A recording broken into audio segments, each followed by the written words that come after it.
आसनसोल नगर निगम के borough chairman का चुनाव सोमवार यानी आज संपन्न हुआ। इसके साथ ही एक साल बाद नगर निगम को बोरो चेयरमैन मिल ही गए। टीएमसी पार्षदों की बैठक में मेयर विधान उपाध्याय सभी 10 बोरो चेयरमैन के लिए टीएमसी के प्रत्याशियों की घोषणा की थी। आज सभी निर्विरोध निर्वाचित हुए। आसनसोल नगर निगम के बोरो चेयरमैन 1 में शेख शानदार, बोरो 2 में मुजम्मिल शहजादा, बोरो 3 में उत्पल सिन्हा, बोरो 4 में राजेश तिवारी, बोरो 5 में अनिर्वाण दास उर्फ अनिमेश दास, बोरो 6 में डॉक्टर देवाशीष सरकार, बोरो 7 में शिवानंद बावरी, बोरो 8 में रविलाल टुडू, बोरो 9 में चैतन्य माझी, बोरो 10 में शताब्दी भंडारी का नाम बोरो चेयरमैन के पद के लिए चुना गया। बोरो चेयरमैन के नामों की घोषणा होने के बाद जैसे ही वे हॉल से बाहर आए, उनके समर्थकों के द्वारा जबरदस्त नारेबाजी की गई। उत्साहित समर्थकों ने अपने चहेते नेता के बोरो चेयरमैन बनने की खुशी जताते हुए उन्हें फूल मालाएं पहनाई, एक दूसरे को अबीर गुलाल लगाकर खुशियां मनाई। बोरो चेयरमैन की चयन प्रक्रिया पूरी होने के बाद मेयर विधान उपाध्याय ने कहा कि बोरो चेयरमैन चुनाव की प्रक्रिया बहुत शांति और बेहतर ढंग से पूरी हुई। चुनाव की प्रक्रिया की वीडियो रिकॉर्डिंग भी की गई है, कोई भी इसे देख सकता है। पूरे लोकतांत्रिक ढंग से की गई है। देखें ये तस्वीरें।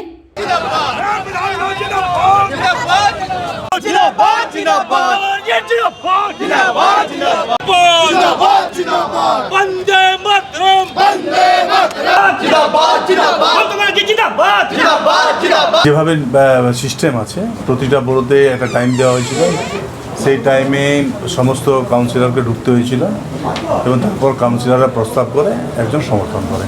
এটা পার্টি নিশ্চয়ই দেখবে, কারণ এটা যেটা বোরো চেয়ারম্যান হয় সেটা থেকে তো পার্টির থেকে আমাদের ডিক্লেয়ার করা হয়েছিল এবং এটা পার্টি নিশ্চয়ই সিদ্ধান্ত নেবে। তাছাড়া আমি যেহেতু এখানে মেয়র আছে আসানসোল কর্পোরেশন, আমার তরফ থেকে বোর্ডের যেটা সিদ্ধান্ত ছিল সেটাকে যদি না করা হয় সেটা আমাদের তরফ থেকে যেটা ব্যবস্থা নেওয়া হবে। ওখানে যা সিস্টেম প্রতিটি জায়গাতে হয় এই সিস্টেমে হয়েছে। এখানে ক্যামেরাও রয়েছে, সব কিছুই সবাই দেখতে পাবে, কোনো অসুবিধা নেই এবং সব কাউন্সিলরের ভেতরেই ছিল, কেউ বাইরেও নেই। তো তাই সুন্দরভাবে সমস্ত জায়গায়, এখনও দুটো জায়গায় বাকি আছে, একটা শুরু হলো 7 নম্বর 8 নম্বর, তো সব জায়গাতে সুন্দরভাবে হয়েছে। শুধুমাত্র ওদের কি কারণ ছিল বা কি ইচ্ছা ছিল সেটা বোঝা যায়নি, বা পার্টির সিদ্ধান্তকে তারা যেভাবে এই করেছে সেটা নিশ্চয়ই পার্টি দেখবে।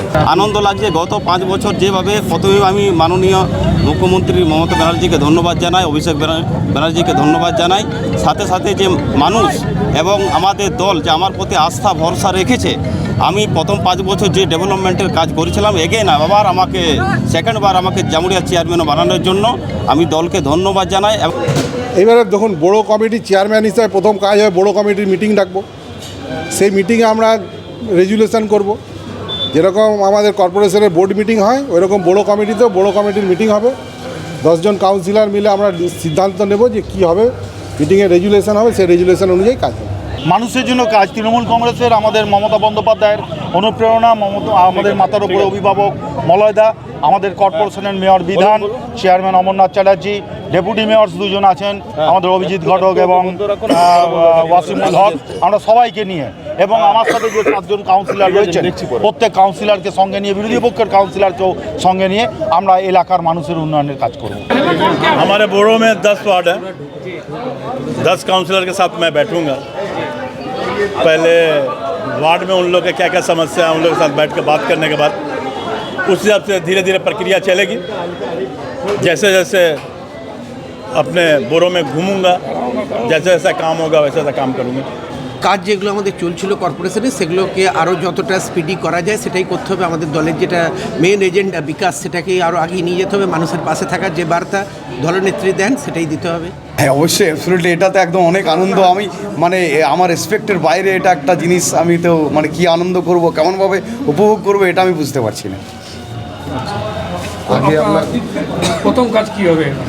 প্রথম কাজ সর্বপ্রথম আমি যেদিন নির্বাচনে প্রতিদ্বন্দ্বিতা করার জন্য দলের পারমিশন পেয়েছিলাম, সেদিনেই আমি বলেছি উন্নয়নই আমার একমাত্র লক্ষ্য এবং প্রত্যেকটা মানুষের সঙ্গে ডোর টু ডোর ক্যাম্পেনিং করে প্রত্যেকটা মানুষের সঙ্গে প্রতিনিয়ত যোগাযোগ রেখে তাদের সুখ সুবিধার কথা মাথায় রেখে আমি রাত দিন এক করে কাজ করব, এটাই আমার প্রধান লক্ষ্য। প্রথম কাজ যেটা দায়িত্ব নিয়ে আসবে, আমার বড়োর আন্ডারে যতগুলো ওয়ার্ড আছে সবারই সাথে মতামত অনুসারী প্রত্যেকটা ওয়ার্ডে কাজ করার চেষ্টা করব। ওই এলাকাতে প্রায় জলের একটা সমস্যা দেখা যায়, ওটা নিয়ে কি ভাবনা চিন্তা করব? জলের সমস্যা নিয়ে যে দেখা যায় সেটা নিশ্চয়ই আগামী দিনে আমি যে এখন একটা পদাধিকার পদ পেলাম সেটা পরবর্তীকালে নিশ্চয়ই সুষ্ঠুভাবে পরিচালনা করব। প্রথম কাজ হবে, দেখুন যেভাবে আমাদেরকে আমাদের মেয়র সাহেব মহানাগরিক যিনি আছেন এবং 2 ডেপুটি মেয়র আছেন এবং MICরা আছেন, সকলে মিলে আমাদেরকে যেভাবে কাজ করতে বলবেন এবং ওয়ার্ডের কী কী চাহিদা আছে যেগুলো আমাদেরকে বলবেন, সেই বড়োর দ্বারাই আমরা মেয়র সাহেবের কাছে নিয়ে যাব। সেইভাবেই আমাদের 14টা ওয়ার্ডের অগ্রগতির সাথে সাথে আমাদের বড়ো সাথের অগ্রগতি এগিয়ে যাবে।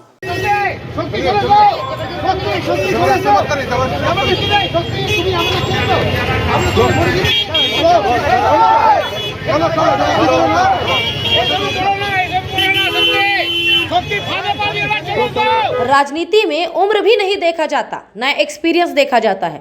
देखा जाता है तो किस पर किस दादा का कितना हाथ है। जी हाँ, ये वक्तव्य है हमेशा से अपने बयानों और गतिविधियों से सुर्खियों में रहने वाले TMC पार्षद जित्तू सिंह का। आज बोरो चेयरमैन, हम बोरो 4 का है सदस्य काउंसलर, उसका इलेक्शन हुआ, राजेश तिवारी को उनका बनाया गया है। किंतु राजनीतिक में उम्र भी नहीं देखा जाता है, एक्सपीरियंस भी नहीं देखा जाता है। राजनीतिक में किस दादा का कितना ऊपर हाथ है वो देखा जाता है। और जित्तू सिंह ने तो सिर्फ इशारों में बगावती बयानबाजी की, लेकिन रानीगंज के कई पार्षदों ने तो वोट का बहिष्कार तक कर दिया। और ठीक नगर निगम चुनाव को लेकर जो बयान विपक्ष दिया करती थी, वैसा ही राग अब सत्ता दल के पार्षद भी उठाने लगे हैं। साफ लफ्जों में इन पार्षदों का आरोप है कि वोट देने के लिए डराया धमकाया गया है। रानीगंज क्षेत्र अंतर्गत आने वाले बोरो 2 के चेयरमैन के रूप में मुजम्मिल हुसैन शहजादा का चुनाव काफी विवादों के साथ संपन्न हुआ। बोरो चेयरमैन के लिए चलने वाली चुनाव प्रक्रिया के दौरान जब उनके नाम का प्रस्ताव किया गया तो तृणमूल कांग्रेस के पार्षद आलोक बोस, श्यामा उपाध्याय, राजू सिंह और शक्ति रविदास ने विरोध जताया। उन्होंने कहा कि चेयरमैन के चुनाव के लिए गुप्त मतदान कराया जाए, क्योंकि उन्हें मुजम्मिल हुसैन शहजादा के रूप में चेयरमैन पसंद नहीं है। लेकिन चुनाव प्रक्रिया गुप्त रूप से जब नहीं कराई गई तो आलोक बोस के नेतृत्व में तीनों पार्षद चुनाव का बहिष्कार कर बाहर निकल गए। आलोक बोस ने कहा कि ये रानीगंज की जनता को पसंद नहीं है। हम लोगों को मुजम्मिल हुसैन शहजादा के रूप में बोरो चेयरमैन पसंद नहीं, क्योंकि वह रानीगंज से वाकिफ नहीं है। ভোট হয় আমি ওয়াকআউট করলাম, এটা ভোট করার পদ্ধতি নয়, এটা ভালো লাগেনি। রানীগঞ্জের মানুষের স্বার্থে, রানীগঞ্জের মানুষের সাথে বেমানি করবো না, রানীগঞ্জের মানুষের স্বার্থে আমরা বেরিয়ে গেলাম। কত নম্বর ওয়ার্ডে কাউন্সিলর? আমি 93 নম্বর, শুধু আমি একা নই, আরও কাউন্সিলররা বেরিয়ে। वहीं 91 नंबर वार्ड के तृणमूल पार्षद राजू सिंह ने तो गंभीर आरोप लगाते हुए कहा कि हमारे साथ 9 पार्षद है, लेकिन मुजम्मिल के समर्थन में पार्षदों को डरा धमका कर वोट कराया गया है। এটা চমকাই বেড়ে ভোট নেওয়া হলো, চমকাইছে আমাদেরকে, ভয় খাওয়াই ভোট হয়। আমাদের 9টা কাউন্সিলর সাথে আছে, তারপরে এটা চমকানো হয়েছে।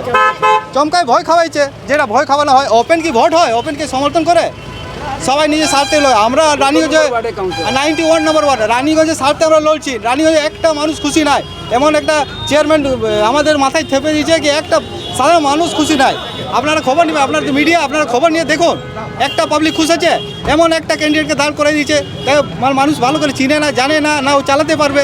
এটা জবরদস্তি, এটা আমরা आज जे इलेक्शन होবার কথা ছিল এটা इलेक्शन जबरदस्ती किया गया, इलेक्शन हुआ नहीं, इलेक्शन जबरदस्ती किया। बहरहाल रानीगंज में कुल 11 वार्ड है। 7 वार्डों के पार्षदों ने मुजम्मिल शहजादा के नाम पर मुहर लगाई, जिससे वे बोरो चेयरमैन के रूप में चुन लिए गए। इसके बाद जब ये बाहर निकले तो उनके समर्थकों में काफ़ी खुशी दिखी। इस मौके पर मुजम्मिल हुसैन शहजादा ने कहा कि उनके समर्थक पार्षदों ने उन्हें वोट दिया, जिससे वो चेयरमैन का चुनाव जीत गए। वोटिंग सहमति से सब कुछ दिया है। 5 काउंसलर को तो हम लोग देखे आपके विरोध करके निकले। 4 निकला, 5 नहीं, आप गलत देखे तब। 4 काउंसलर निकला है, अंदर कोई ऐसी बात नहीं हुआ, बाहर आके उन लोग कुछ बोले उसको आपको पता नहीं। तो आपको जीत हासिल हुई है? जी हाँ। अब क्या आपका काम रहेगा? जो पार्टी ने हमारे ऊपर जिम्मेदारी दी है, मैं उसको पूरा अल्लाह से दुआ कर रहा हूँ कि मैं इस जिम्मेदारी को निभाऊंगा बाखूबी, और किसी को बात दे के नहीं चलूँगा, सबको लेके चलूँगा। तुम्हारे घर के फर्नीचर बहुत आकर्षक लगता है बहुत महंगा है। अरे नहीं, उतने महंगे नहीं, रीजनेबल रेट पर ही लिए। अच्छा, डिजाइन तो बहुत एट्रैक्टिव है, लगता है क्वालिटी में दम नहीं होगा। कौन कहता है? ये फर्नीचर वर्ल्ड क्लास है, प्योर सागवान के, क्वालिटीदार और टिकाऊ भी। क्या सच में? हाँ, तुम्हें भी फर्नीचर लेना हो तो फर्नीचर वर्ल्ड एक बार जरूर जाना। वहाँ फर्नीचर के एक से बढ़कर एक कलेक्शन, वो भी तुम्हारे बजट में। साथ ही वहाँ फाइनेंस फैसिलिटी भी उपलब्ध है। सच में? तब आज ही अपना हबी को कहूँगी फर्नीचर वर्ल्ड चले। फर्नीचर लवर्स की पहली पसंद, जीटी रोड, शनि मंदिर के सामने, नूरुद्दीन रोड, आसनसोल। बोलेगा ठीक से।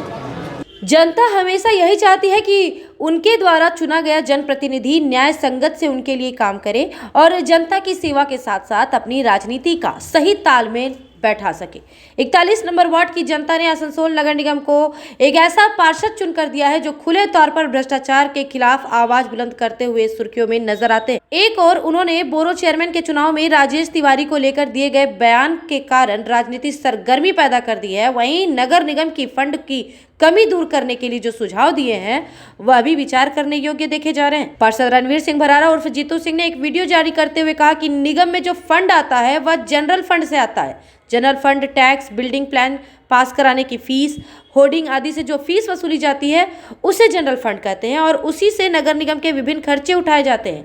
लेकिन बीते कुछ समय से जनरल फंड की वसूली में भारी कमी आई है। फंड की कमी की परेशानी को दूर करने के लिए जीतू सिंह ने सुझाव दिया कि मेयर को 2 गाड़ियां उपलब्ध कराई गई है, लेकिन विधान उपाध्याय अपने ऊपर गाड़ियों का खर्च ना हो इसके लिए वह अपनी व्यक्तिगत गाड़ी का व्यवहार करते हैं, जिससे काफी पैसा बचता है। उन्होंने कहा कि आसनसोल नगर निगम के सभी अधिकारियों को मेयर विधान उपाध्याय के उदाहरण का अनुसरण करना चाहिए। जहां तक हो सके गाड़ियों की संख्या को कम की जानी चाहिए।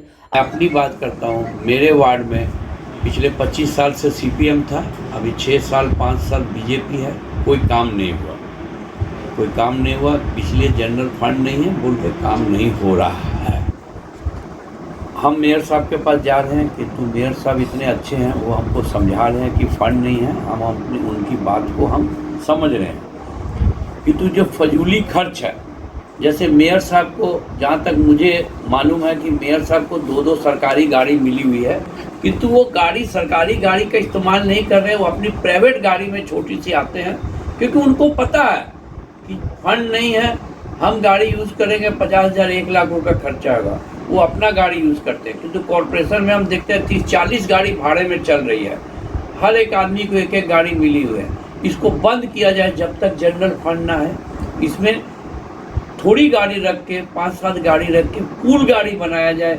जैसे सब इंजीनियर लोग को अलग अलग गाड़ी मिला हुआ है, सब इंजीनियर को एक बार जैसे स्कूल की बच्चे को सब गाड़ी उठाती है वैसे उठाया जाए।